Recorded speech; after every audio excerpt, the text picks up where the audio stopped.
In this video, I'll show you how to install the application server. But before we proceed with the installation, let's go ahead and prepare the server with the prerequisites. First, let's make sure the right version of .NET Framework is installed. You need to have .NET Framework 4.6 or later. In order to check the .NET Framework version, go to the registry editor by clicking Start, type regedit, and hit Enter.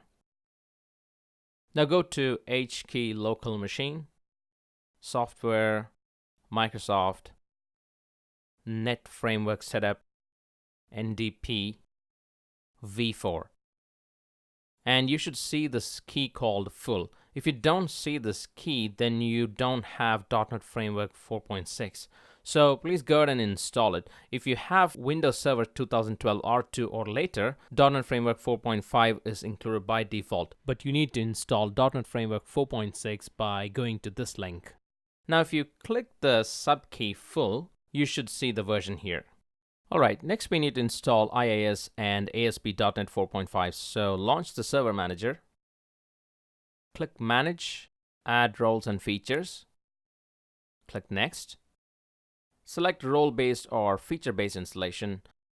Make sure the option Select a server from the server pool is selected. Then click on the server and click Next. Then scroll down and you should see Web Server IIS. Click on that. Make sure the option Include Management Tools is selected and click Add Features. Then click Next. Here you should see .NET Framework 4.5 features. Expand that, select ASP.NET 4.5, then expand WCF features and ensure TCP port sharing is selected. And click Next. Next. Here under Web Server, under Common HTTP Features, ensure the options Default Document, HTTP Errors, Static Content, and HTTP Redirection are selected. Then under Security, Request Filtering, Basic Authentication, and Windows Authentication should be selected. Then under Application Development, select .NET Extensibility 4.5 and ASP.NET 4.5.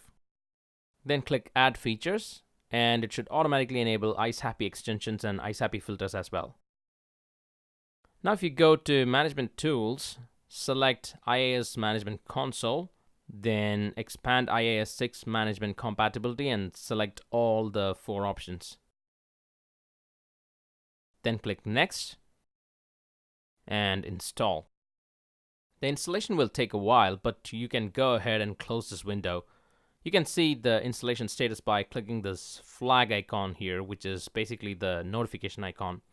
Once the installation is completed, you should see installation succeeded. The final step in the preparation is to create a shared folder that will be used by ABBYY to store all the batch data. So I'll go to C drive and create a new folder called ABBYY. And I'll share this folder by right-click, Properties, go to the Sharing tab, click Advanced Sharing, and enable Share this folder.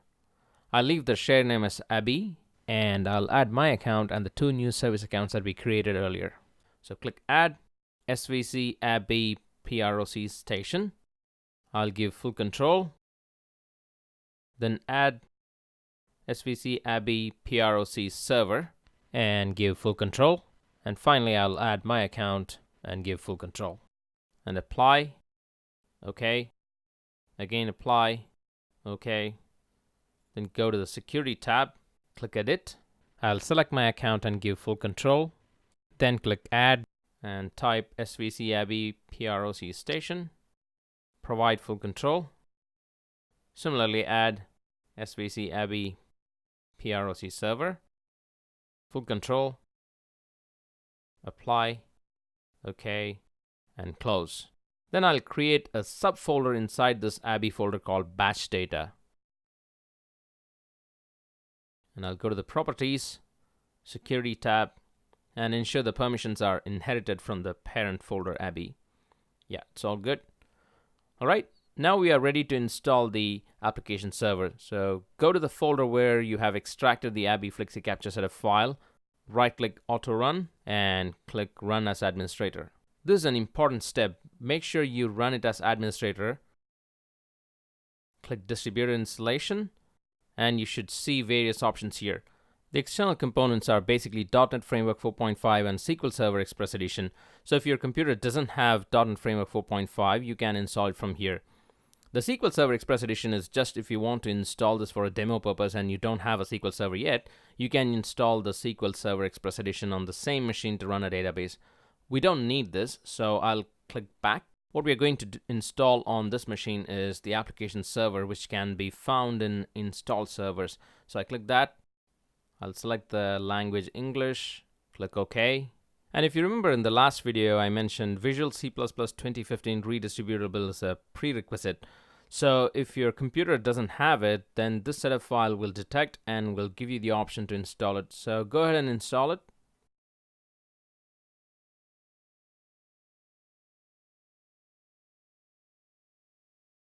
Alright, now the actual installation begins. So I agree to the license terms. Click Next. I'll enter the username and organization name. Click Next. Now we have three options here: processing server, protection server, and application server. Protection server is nothing but your licensing server. So I'll remove processing server and protection server from this installation because this server is going to be used only for application server. I'll leave the application server and the web stations as it is. The web stations component is required if you are planning to use any of the web stations like web verification station or web scanning station. I'm going to leave it there for now and click Next and install. The installation will take a while, so I'm going to fast forward this video.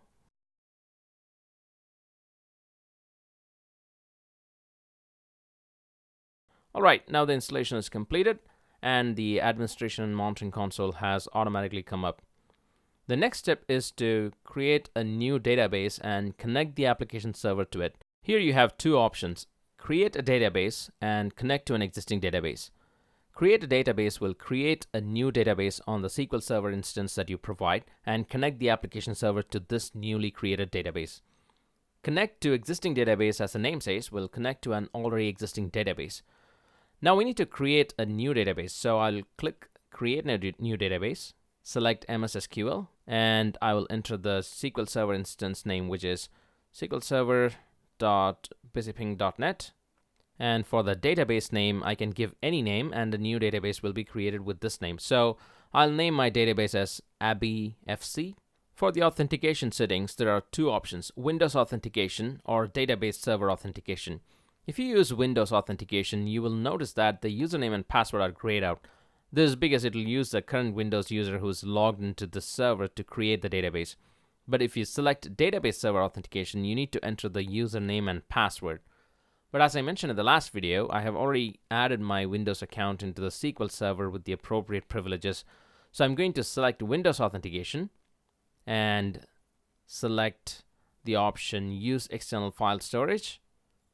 Then enter the shared path of the folder that we created earlier, which is //ABBY-AppServer/ABBY/batch data. Note that although this folder is in the same machine where we are running the application server, I'm not using the local path like C:\ABBY\batch data. This is because the processing station will also access this path to store batch data, and if you give like the local path, then the processing station will start searching for that path on the machine where it is installed and it will not find. So always give the UNC path, in other words the shared path. Then click Test Connection and it should say the connection has been tested successfully. If you get an error, it is most probably because of the communication between the application server and the database server. So please check the firewall settings. Alright, now go ahead and click OK. And you will get this message: the database has been successfully created, and it'll give you the login and temporary password, which is usually just password, and you need to change this when you log in for the first time. So click OK, and you will get the login screen. Enter the username with the domain name, so it is busyping/Arun Nair for me, and I'll enter the temporary password, which is password, and click login. Now you'll have to enter your first and last name, email address, the temporary password, and the new password.